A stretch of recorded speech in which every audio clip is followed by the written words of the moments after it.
vidéo. Déjà dans une de mes dernières vidéos, je vous ai livré quelques secrets sur un de mes personnages de fiction préférés, à savoir James Bond. Et aujourd'hui on va s'intéresser à une trilogie qui a énormément marqué les années 80, à savoir Retour vers le futur.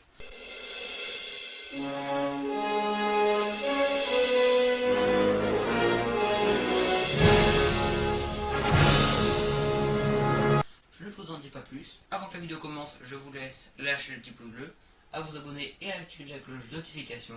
Et puis sur ce, je vous dis, bonne vidéo!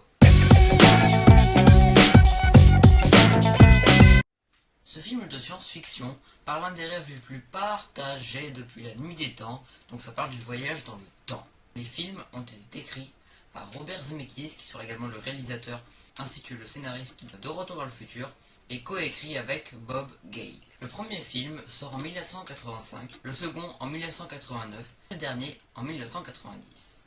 Et donc ça raconte en gros l'histoire d'un jeune lycéen appelé Marty McFly, interprété par Michael J. Fox, et de son ami le Dr Emmett Brown, interprété par Christopher Lloyd.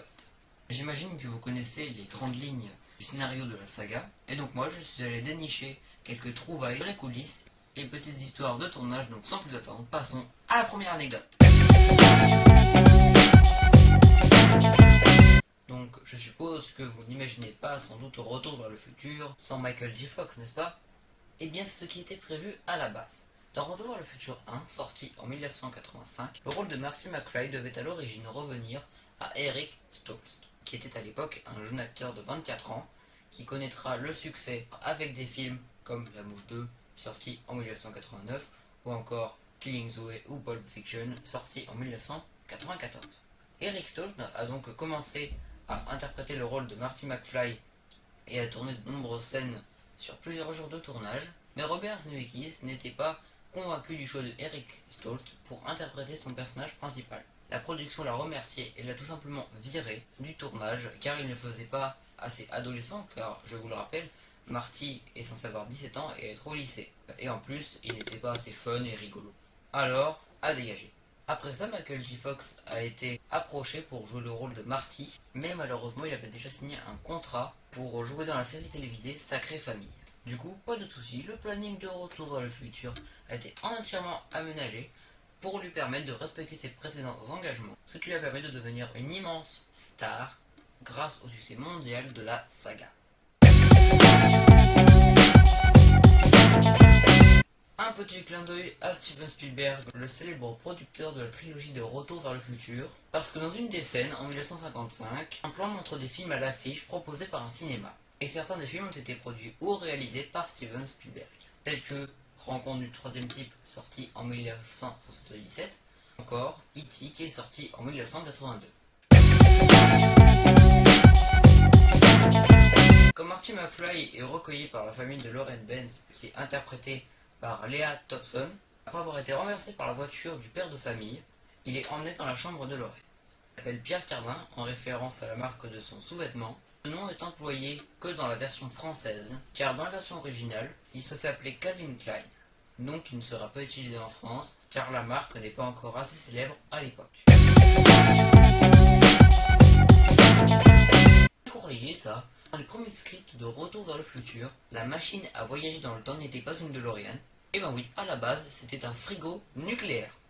Ok, Mais Robert Zemeckis, qui est également le réalisateur scénariste de la trilogie, a vite changé d'idée, car la DeLorean de 1 faisait plus futuriste, avec ses portières papillons qui s'ouvrent du haut vers le bas, et l'a utilisé donc pour le film. L'idée du frigo faisait également un peu trop enfantine, et c'est aussi pour éviter justement que les enfants s'amusent à s'enfermer dans un réfrigérateur pour tester l'expérience chez eux.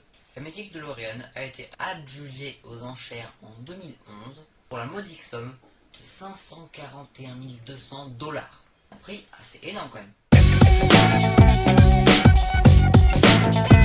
Dans les premiers scripts de Retour vers le futur, la foudre ne devait pas tomber sur l'horloge de l'hôtel de ville, mais elle devait générer une explosion sur un site d'essai nucléaire, pour également du coup permettre à Marty de retourner en 1985.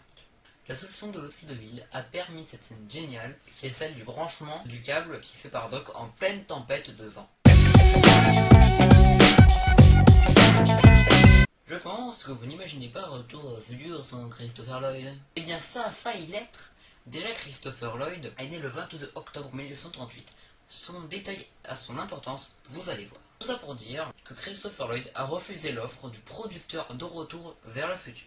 Vous savez qu'il a fait changer d'avis? Non? C'est sa femme! Et oui, sa deuxième femme, Kai Thornborg. Deuxième femme sur les 5 qu'il a eu dans sa vie. Et donc c'est elle qui l'a fait changer d'avis. On peut dire qu'elle a eu du nez. Le rôle de Doc aura fait l'acteur une grande star et lui aura permis de jouer dans nombreuses séries à succès et dans La famille Addams, sortie en 1991, ou encore Qui veut la peau de Roger Rabbit, gros succès en 1988. La plupart des gens vont se dire que c'est Michael J. Fox qui a chanté Johnny B. Goode dans Retour vers le futur. Et ben non. La voix que l'on entend est la voix de Mark Campbell, qui est un musicien new-yorkais. Et en fait, grosse déception pour le chanteur après l'enregistrement de la chanson, parce qu'en fait, il pensait que son nom apparaîtrait dans le générique de fin de film. Mais non. Pourtant, le producteur le lui avait promis. Au vu du succès du film, ça aurait pu booster sa carrière, mais il n'en a rien été malheureusement pour lui. Vous le savez peut-être pas, mais Retour vers le futur 2 et 3 ont été tournés en même temps. Il y a plusieurs rumeurs qui circulent. D'abord, que Michael J. Fox aurait pu faire du skateboard. Ça, c'est vraiment peu probable. Ensuite, et c'est là l'explication la plus probable, c'est que l'acteur fétiche de la trilogie a commencé à ressentir les premiers symptômes de la maladie de Parkinson. Alors, de départ, la maladie de Parkinson, c'est une maladie neurodégénérative qui provoque de gros tremblements. Maladie plutôt ressentie par les personnes âgées, mais qui a exceptionnellement touché Michael J. Fox malgré ses 30 ans. 30 ans quand même, hein. C'est un truc de fou. Sérieux, c'est un truc de fou. Donc du coup, la maladie sera officiellement diagnostiquée qu'en 1991. Retour vers le futur 3, sorti en 1990, lors de la scène de pendaison, Michael J. Fox a manqué de réellement se faire pendre. Et oui, grosse erreur d'un accessoiriste qui pensait avoir fait un faux nœud qui devait se dénouer tout seul. Donc après l'incident, Michael J. Fox n'a plus pu tourner en une journée pour se remettre de ses émotions, et après l'incident, la production a décidé de mettre un vrai cascadeur à la place. Dans Retour vers le futur 2, l'imagination des scénaristes a permis des inventions qui étaient révolutionnaires à l'époque, mais entrées dans notre vie courante. L'overboard est devenu les jouets préférés des ados, même si on utilise encore des roulettes aujourd'hui. La biométrie qui permet à Jennifer d'ouvrir la porte de chez elle, avec ses empreintes digitales, techniques largement utilisées dans le domaine de sécurité. Les appels vidéo, très répandus pour communiquer, avec ses parents ou ses amis. La technologie était révolutionnaire à l'époque. Parce qu'il faut savoir qu'on était en 1989. Ensuite, on a les consommateurs de restaurants qui utilisent des tablettes tactiles pour commander les plats et les boissons. Ça nous semble normal de nos jours, mais c'était très visionnaire pour l'époque. Et oui, on est en 1989, il faut savoir. Les films en 3D sont proposés à l'écran sur la place de l'Hôtel de Ville en 2015, mais la technologie n'était absolument pas maîtrisée en 1985, et les scénaristes ont imaginé quelque chose qui se trouvera dans tous nos cinémas maintenant. Ce ne sont que quelques exemples qui montrent l'ingéniosité des scénaristes. Il y en a plein d'autres, mais ce serait trop grand pour moi de tous vous les décrire.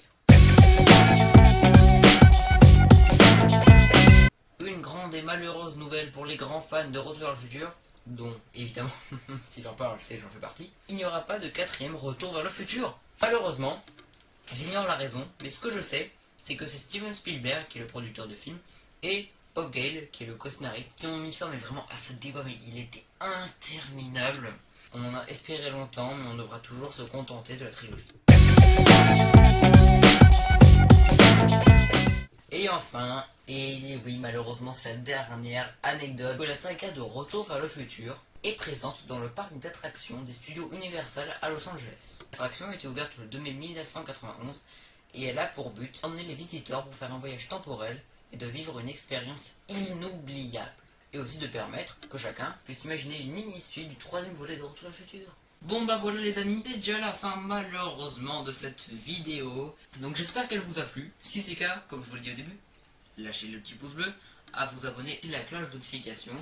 Merci encore, je suis bientôt aux 60 à 70 abonnés. Franchement les gars, j'approche des 100 abonnés. Je veux dire petite info, et créer un compte Instagram, je vous l'affiche ici à l'écran, donc c'est le YTB. Abonnez-vous à mon monteur de chaîne de vidéo gaming, je vous mets le lien en description. Sur ce, j'ai envie de vous dire, ciao!